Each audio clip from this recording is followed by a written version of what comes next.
আসসালামু আলাইকুম, সবাইকে স্বাগত জানাচ্ছি বাংলা ক্লাসরুমের স্টুডিও থেকে। আমি খোরশেদ আলম। আমরা সমাসের যে ধারাবাহিক ক্লাসগুলো করছিলাম, পর্ব 5-এ ছিলাম, আজকেও পর্ব 5। তবে আমরা তৎপুরুষ সমাসের দ্বিতীয় পর্ব আজকে দেখব। দ্বিতীয় পর্বে আমরা প্রথম পর্বে দেখেছিলাম বিভক্তি এবং দ্বিতীয় তৎপুরুষ সমাস। আজকে আমরা তৃতীয় পর্বে এসে দেখব তৃতীয় তৎপুরুষ সমাস, যেটার অন্য নাম হলো করণ তৎপুরুষ সমাস। করণ তৎপুরুষ, আচ্ছা, করণ তৎপুরুষ সমাস অর্থাৎ ব্যাস বাক্যে পূর্ব পদে বিভক্তি আসবে তৃতীয়া বিভক্তি। ঠিক আছে, তৃতীয় বিভক্তি কি? দ্বারা, দিয়ে, কর্তৃক। ঠিক আছে, দ্বারা, দিয়ে, কর্তৃক। মূলত দ্বারা আর দিয়ে এই দুটোই আসে। ওকে, এই দুটো দিয়ে ব্যাস ব্যবহার করতে হয়। যেমন বলছি কি, জল সেচন।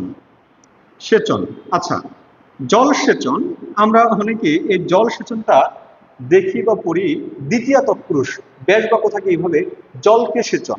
ঠিক আছে, কিন্তু আসলে জল সেচন জলকে সেচন না, জল দ্বারা সেচন। সেচন মানে কি? সেচন মানে সেচ দেওয়া, ধোয়া, ধৌত করা। তাহলে এই যে ধৌত করা, ধোয়া, আমরা কি জলকে ধুই না জল দিয়ে ধুই? নিশ্চয় জল দিয়ে ধুই। সুতরাং এটা হবে কি? জল দ্বারা সেচন। জল দ্বারা সেচন, জল দ্বারা সেচন। আচ্ছা, এরপরে যেমন বলছে কি মধু মাখা। মধু মাখা, লক্ষ্য করে। আচ্ছা, মধুকে মাখাবো না মধু দিয়ে কোনো কিছুকে মাখাবো? নিশ্চয় মধু দিয়ে মাখাবো। সুতরাং এটা হচ্ছে কি? মধু দিয়ে বা দ্বারা মাখা, মধু মাখা। বলছি বিজ্ঞানসম্মত। কি সম্মত? বিজ্ঞানসম্মত। আচ্ছা, বিজ্ঞানসম্মত, বিজ্ঞানকে সম্মত না, কোনো কিছুকে সম্মত করছি, বিজ্ঞান দ্বারা সম্মত করছি। তাহলে এটা কি হবে? বিজ্ঞান দ্বারা সম্মত। বিজ্ঞান দ্বারা সম্মত। বা বলছি শ্রম লব্ধ। শ্রম লব্ধ, শ্রম লব্ধ। শ্রম লব্ধ কি? মানে লব্ধ মানে হচ্ছে লাভ করা। এমনকি শ্রমকে আমরা লাভ করছি না, আমরা কোনো কিছু লাভ করছি শ্রম দিয়ে। তাহলে কি? শ্রম দ্বারা লব্ধ। বা বলছি কি, বলছি যে পরীক্ষা লব্ধ। বলছি পরীক্ষা লব্ধ, লব্ধ, পরীক্ষা লব্ধ। তাহলে কি? পরীক্ষা লব্ধটা কি? পরীক্ষা লব্ধ হইল পরীক্ষা দ্বারা লব্ধ, পরীক্ষা দ্বারা লব্ধ। ওকে, বলছি ছুরিকাঘাত। ছুরিকাঘাত, আচ্ছা, ছুরিকাঘাত মানে কি? ছুরি দিয়ে, ছুরিকাঘাত বলতে আঘাত করা বোঝানো হয়। আঘাত করা, কি দিয়ে আঘাত করা? ছুরি দিয়ে আঘাত করা, ছুরিকা দিয়ে আঘাত। তাহলে এই যে পরপদের প্রাধান্য এবং তৃতীয় তৎপুরুষ দিয়ে ব্যাস ব্যবহার করতে হয়, এই সমাসগুলোকে বলা হয় তৃতীয় তৎপুরুষ সমাস। শুধু এই কয়টাই না, আরো কিছু বিষয় আছে তৃতীয় তৎপুরুষ সমাসে। যেমন আমি লিখি,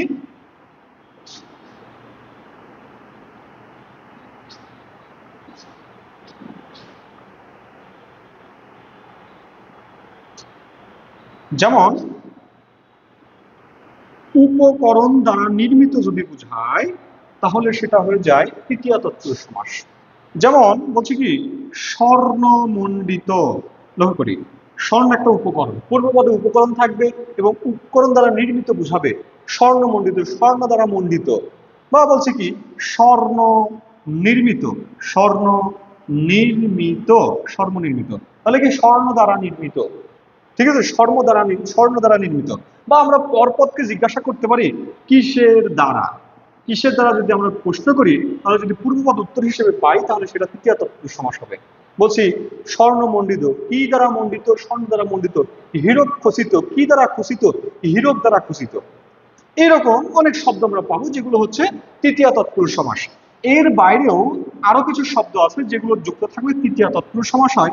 যেমন আমি লিখছি, যেমন লিখছি কম, হীন, শূন্য, পূর্ণ,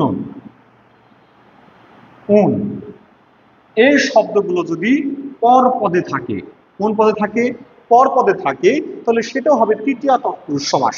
সেটা তৃতীয় তৎপুরুষ সমাস হবে। যেমন বলছি কম, বলছি 5 কম, 5 কম, তাহলে 5 দ্বারা কম, 5 কম, 5 দ্বারা কম। বলছে কি হীন, বলছি জ্ঞানহীন, জ্ঞানহীন, জ্ঞানহীন। তাহলে কি জ্ঞান ধারাহীন। বলছি পুষ্প শূন্য, পুষ্প শূন্য, তাহলে কি হবে পুষ্প দ্বারা শূন্য, পুষ্প দ্বারা শূন্য। বলছি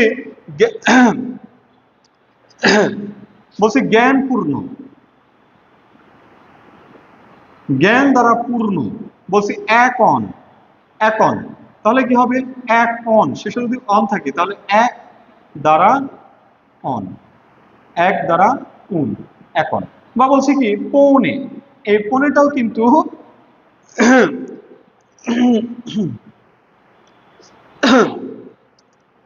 এই পৌনেটাও কিন্তু তৃতীয় তৎপুরুষ। তাহলে কি এটার ব্যাসবাক্য সম্ভবত এক দ্বারা উন বা কম, এটাই হবে মেবি, উন বা কম। তাহলে এগুলো হচ্ছে কি, এগুলো হচ্ছে তৃতীয় তৎপুরুষ সমাস। আশা করছি তৃতীয় তৎপুরুষ সমাস আমরা ভালোভাবে বুঝেছি। ওকে, এরপরে আমরা যেটা দেখবো সেটা হচ্ছে চতুর্থী তৎপুরুষ সমাস। চতুর্থী তৎপুরুষ সমাস, এই চতুর্থী তৎপুরুষ সমাস আমরা দেখব। চতুর্থী তৎপুরুষ সমাস, এই চতুর্থী তৎপুরুষ সমাসে ব্যাসবাক করার সময় পূর্বপদে কে, রে, মানে রে তো আসে না, আসে জন্য বা নিমিত্ত আসে, নিমিত্ত।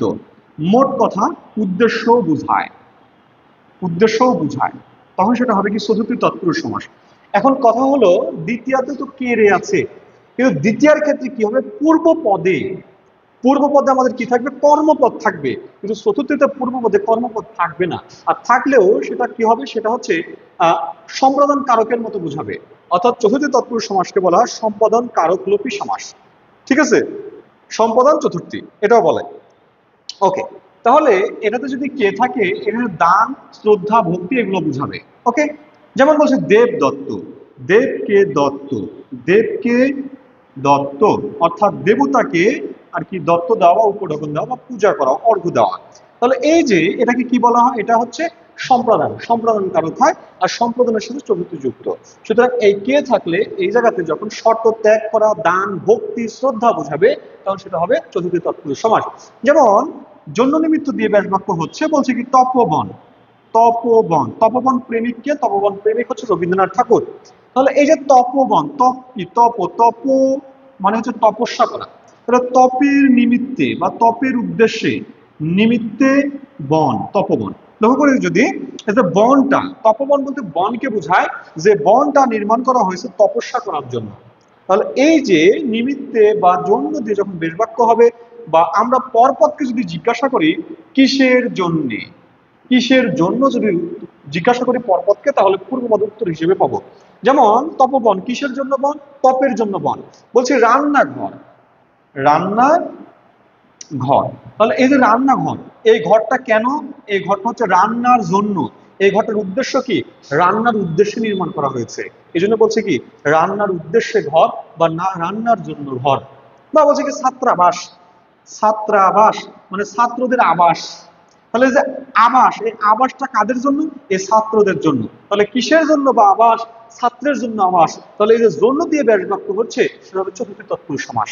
বা আমি বলছি যে বিয়ে পাগলা বা বিয়ে পাগল, তাহলে এই যে পাগল হয়েছে, কেন সে পাগল হয়েছে, সে পাগল হয়েছে বিয়ের জন্য। কিসের জন্য পাগল, বিয়ের জন্য পাগল। তাহলে এই যে পরপদকে প্রাধান্য দিচ্ছে এবং পূর্ব পদে এই উদ্দেশ্য বোঝাচ্ছে, কে জন্য নিমিত্ত দিয়ে ব্যাসবাক্য হচ্ছে, তখন সেটা হবে চতুর্থী তৎপুরুষ সমাস। আমরা যদি এইভাবে পড়ি তাহলে আশা করছি তৎপুরুষ সমাসটি ঝামেলা হবে না। তো সবাইকে ধন্যবাদ জানিয়ে এখানে শেষ করছি। আল্লাহ হাফেজ, আজকে পর্যন্ত। আসসালামু আলাইকুম।